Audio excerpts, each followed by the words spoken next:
ফ্রিজের কোনায় পড়ে থাকা 2 টুকরা মাংস আর 1 মুঠো ডাল দিয়েই তৈরি করে ফেলতে পারেন এই মজার রেসিপিটা। প্রথমে আমি পরিষ্কার করা মসুর ডাল অল্প একটু পানি দিয়ে ব্লেন্ড করে নিয়েছি, আর এখানে মুরগির 1 পিস বুকের মাংস আমি সিদ্ধ করতে বসিয়েছি। চলুন এবার রেসিপিটা শুরু করা যাক। আমি নিয়ে নিয়েছি পেঁয়াজ কুচি, রসুন কুচি, কাঁচামরিচ। সিদ্ধ করা মাংসটাকে হাড় ছাড়িয়ে নিয়েছি। এদিকে তেল মশলা সবকিছু আমার রেডি। এবার রান্নায় ফেরা যাক। প্রথমে আমি কড়াইয়ে তেল গরম করে নিব।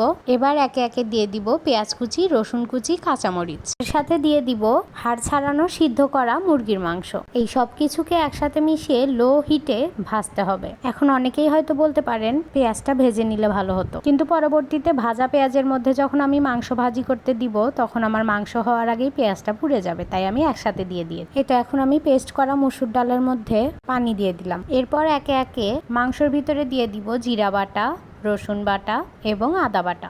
যেহেতু এখানে অল্প পরিমাণে মাংস আছে তাই বাটা মশলা তো অবশ্যই ব্যবহার করতে হবে। এরপর দিয়ে দিলাম হলুদ গুঁড়া, অল্প পরিমাণে মরিচের গুঁড়া, ধনিয়া গুঁড়া আর লবণ। এরপর মশলাটা সুন্দরভাবে মাংসর সাথে মিশিয়ে নেব। এই ডাল মাখানিটা এত বেশি মজা যে আপনি চাইলে গরম ভাত, রুটি, পরোটা যে কোনো কিছুর সাথেই এটা খেতে পারবেন।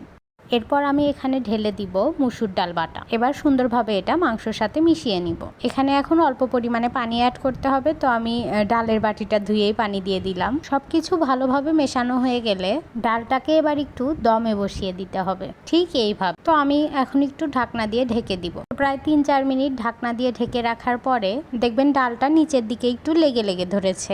তখন আপনি উল্টিয়ে পাল্টিয়ে একদম ভাজতে শুরু করবেন। আপনি চাইলে এটা একদম নরমও রাখতে পারেন, আবার চাইলে আর একটু কড়া করে ভাজতে পারেন। আমার একটু কড়া ভাজাই পছন্দ, তাই আমি একদম কড়া করে ভেজে নিয়েছি। আমি বলবো রেসিপিটা অবশ্যই বাসায় একবার ট্রাই করবেন, আপনাদের সবার ভালো লাগবে। রেসিপিটা একান্তই আমার।